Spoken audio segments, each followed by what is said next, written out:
네, 5030님께서 서교동에 446-20번지 투자해도 될까요? 라고 하셨습니다. 서교동 어떨까요? 서교동은 이렇게 보시면 됩니다.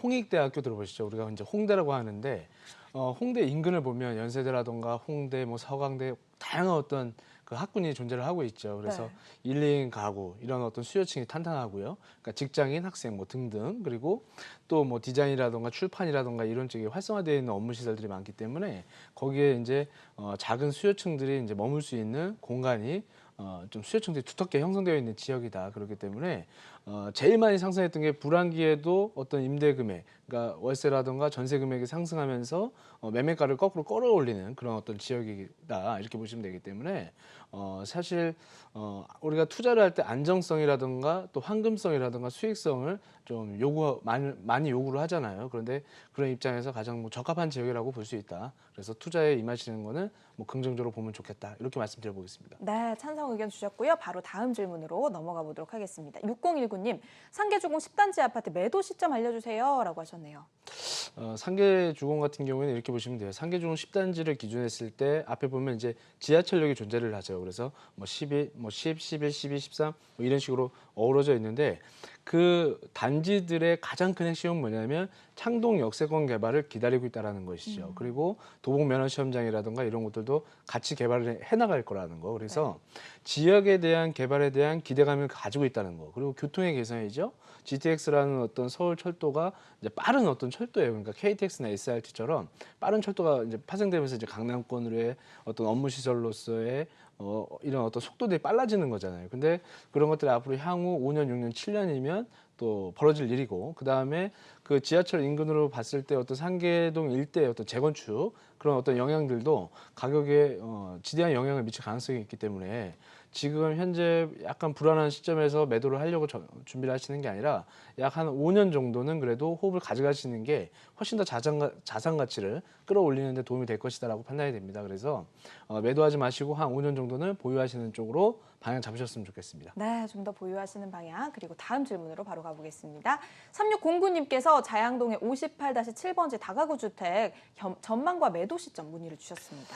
자, 이런 것들은 이제 자양 사동이죠. 자양 사동은 이제 우리가 영동대교를 건너면 뭐 청담동하고 뭐 자양 사동하고 이렇게 붙어 이렇게 마주보고 있죠. 근데 그런 입장에서 본다면 실질적으로 사실 과거에 개발을 하려고 했었어요. 그래서 개발지원구역으로 묶여 있었다가 이제 풀려서 뭔가 행위를 할 수 있는 입장이긴 하나 우리 토지만 가지고 신축 행위를 하는 것도 굉장히 힘들고요. 다소 주변의 어떤 상황 여건들을 다 확인하셔야 되고 그래서 시간차로 봤을 때는 우리 옆에 보면 이제 성수지구가 있어요. 1, 2, 3, 4지구. 이런 것들이 어느 정도 다 윤곽이 나온 다음에 시작할 가능성이 높아요. 그러니까 토지에 대한 위치에 대한 값어치는 매우 월등하다. 단 이거를 자본이 필요해서 만약에 써야 된다면 단기 매도를 해야 되겠지만 자본 자체 돈을 써야 될 일이 그렇게 뭐 크게 있으신 게 아니거나 또는 거주에 뭐 어떤 환경을 변화를 시켜야 되는 게 아니라면 장기 보유할수록 그러니까 집을 가졌다고 생각하지 말고 땅을 가졌다 이렇게 생각 한번 해보시고 마인드를 살짝 바꿔보시면 어떨까 싶어요. 그래서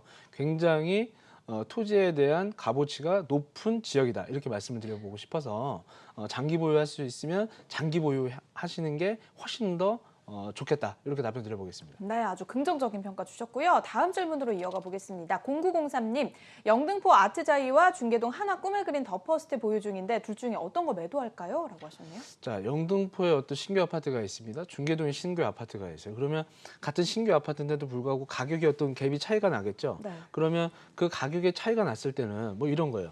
마포에도 자이가 있고 반포에도 자이가 있어요. 마포자이, 반포자이 뭐 이런 것처럼 어떤 지역이 좀 더 토지의 가격과 어떤 그 호재들을 가지고 있느냐에 따라서 이런 것들에 따라서 가격 차이가 변동이 심하게 발생을 하는데 영등포 자체가 재개발이라든가 재건축 그리고 여의도의 재건축 또 목동의 재건축 뭐 이런 어떤 주변 지역에서의 어떤 호재들도 다 영향을 받고 있고 지금 뭐 업무 시설에 대한 부분이라든가 중공업지에 대한 종합발전 계획 이런 것들에 대한 일환으로 지금 자리를 잡고 있기 때문에 이슈를 머금고 값어치를 좀 더 끌어올릴 수 있는 호재는 영등포가 좀 더 강하다 이렇게 보시면 돼요. 그래서 매도를 하는 순서를 이렇게 보면 중계동을 먼저 매도하시고 그 다음에 영등포를 매도하시는 전략을 삼으시는 게 좋겠다 이렇게 답변드리겠습니다. 네, 이렇게 정리해드리고요. 지금 1분 좀 더 남았습니다. 7998님, 수원 메탄 2편한 세상 82제곱미터 전망과 매도 시점을 역시 문의를 주셨네요. 자, 이런 것들은 이미 신도시 같은 도시를 만들어 놓은 거기 때문에 특별한 어떤 호재, 그러니까 뭐 일자리가 더 생긴다던가 또 어떤 무슨 뭐 대형 무슨 어떤 뭐 개발을 하지 않는 이상은 지역 자체의 어떤 대단한 영향을 갖고 있지는 않습니다.